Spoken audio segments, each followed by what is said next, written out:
Hello, hi, అందరికీ నమస్కారం. Welcome to my channel. నేను మీ సుమన్. ఈరోజు కోడిగుడ్డుతో ఎగ్ రెసిపీ ఒకటి సింపుల్గా మన ఇంట్లో 10 మినిట్స్లో రెడీ అయ్యే ఒక ఫ్రై చూపిస్తాను. చాలా సింపుల్గా అయిపోతుందండి. ఇలాగ 5 ఎగ్స్ తీసుకున్నాను నేను. ఆ 5 ఎగ్స్ పగలగొట్టి ఇలాగ బౌల్లో వేసుకోవాలి. ఇలా వేసుకున్న తర్వాత కొంచెం సాల్టు, దాని తర్వాత కొంచెం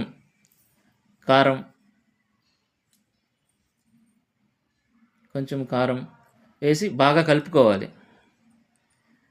బాగా కలుపుకోవాలి. ఆ కారం కూడా మిక్స్ అయిపోవాలన్నమాట. అలా కలుపుకున్న తర్వాత ఒక గిన్నె తీసుకొని ఆ గిన్నెకి ఆయిల్ అప్లై చేసి పక్కన పెట్టుకొని ఈ మనం మిక్స్ చేసిన ఎగ్ మిక్సర్ తీసి దాంట్లో వేసుకొని తర్వాత స్టవ్ వెలిగించుకొని స్టవ్ మీద ఒక ప్యాన్ పెట్టి ప్యాన్లో వాటర్ పోసుకొని అంటే మనం ఆవిరి పట్టాలన్నమాట ఆ ఎగ్ని. దాని మీద ఒక మూత పెట్టామంటే ఒక 10 మినిట్స్లో ఆవిరి అయిపోతుంది. అయిపోయింది, చూసారా, కేక్ లాగా. ఇప్పుడు దీన్ని బయటికి తీసి ఒక కత్తి తీసుకొని చుట్టూ నేను ఎలా చేస్తున్నానో అలా చేస్తే చాలా సింపుల్గా ఊడిపోతుంది. ఇంకా అలాగే కట్ చేసుకున్నామంటే ఇంకా చాలా సింపుల్గా ఉంటుంది. అలా కట్ చేసుకున్న తర్వాత తర్వాత ఇలాగ అడ్డంగా కట్ చేసుకోండి. పన్నీర్ ముక్కల్లాగా రెడీ అవుతుంది అనమాట. మన పన్నీర్ ముక్కలు ఉంటాయి కదా, కర్రీ చేసుకుంటూ ఉంటాం, అలా రెడీ అవుతుంది అనమాట. కట్ చేసి కింద వేయంగానే చూడండి ఇలా కట్ చేసుకోవాలి. సేమ్ నేను ఎలా కట్ చేస్తున్నానో అలా కట్ చేసుకొని తీసుకోండి. చాలా సింపుల్గా ఉంటుంది. మీకు చూసారా పన్నీర్ ముక్కల్లాగా వచ్చేసినాయి. ఇలా ఎంత స్మూత్గా ఉండాలో అటు కూడా చూసుకోవాలి మనం. తర్వాత ఒక ప్యాన్ తీసుకొని ఆ పాన్లో కొంచెం ఆయిల్ పోసుకొని ఒక 100 గ్రామ్స్ పోసుకోండి. ఆయిల్ వేడెక్కగానే దాంట్లో వేసేసి కొంచెం ఇవి డ్రై అవ్వాలన్నమాట. అంటే ఎట్లా అంటే కొంచెం గోల్డ్ కలర్ రావాలన్నమాట. అంటే కొంచెం గట్టిగా అవుతాయి. ఇట్లా గోల్డ్ కలర్ షేప్ రావాలన్నమాట. అన్నీ అలా తిప్పుకున్నారంటే ఒక 5 మినిట్స్లో గోల్డ్ కలర్ వచ్చేసాయంటే తీసేసారంటే పక్కకు తీసి ఒక ప్లేట్లో పెట్టుకోవాలి. నేను తీస్తున్నాను, చూసారా ఎలా తీస్తున్నాను. అలా నురుగు వస్తుంది, ఎగ్ కాబట్టి నురుగు వస్తుంది. ఇలాగ సైడ్ సపరేట్గా ఒక ప్లేట్లో వేసుకోవాలి.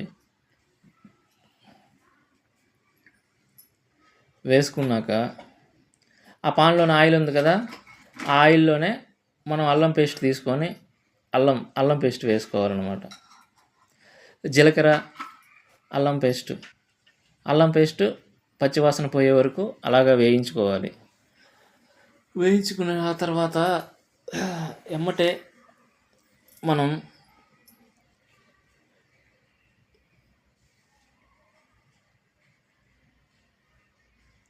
ఇలా వేగుతుంది, చూసారా, ఇలాగ వచ్చేసిందా, ఇలా వేగిందనమాట. వేగిన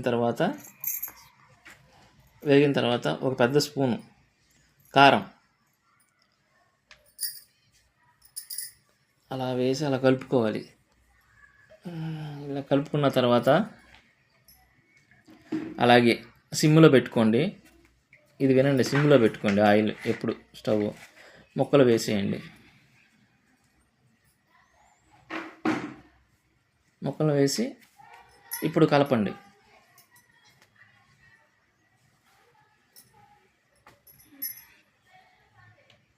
బాగా ముక్కలకు పట్టేటట్టుగా మనం వేయించుకున్న మసాలా మొత్తం ముక్కలకు పట్టేటట్టుగా కలపాలి. అలా కలిపిన తర్వాత స్టవ్ ఆఫ్ చేసేయండి. చూసారా ఎలా కలిసిపోయినాయో ముక్కలకు మొత్తానికి. ఉప్పు, కారం అంతా, అల్లం పేస్ట్ అంతా, మసాలా అంతా పట్టింది, చూసారా. ఏమి వేయకూడదు ఎక్కువ, చెక్క, లవంగా ఇలాంటివన్నీ ఏమి వాడకుండా. చాలా సింపుల్ రెసిపీ అనమాట. మనకైతే 15 మినిట్స్లో అయిపోతుంది. చిన్నపిల్లలు చాలా ఇష్టంగా తింటారు. ఈ గుడ్లో ఉండే సొన అంటారు కదా, ఆ సొనని తినని వాళ్ళు కూడా ఇలాంటివి ట్రై చేస్తే ఇలాంటివి బాగా తింటారు. ఓకేనా. అలాగా అంతా రెడీ అయిన తర్వాత ఒక హాఫ్ నిమ్మకాయ కట్ చేసుకొని అందులో సగం తీసుకొని పిండుకోవాలి. పిండుకున్న తర్వాత అంతే, మన అంతా ఒకసారి కలిపేసుకొని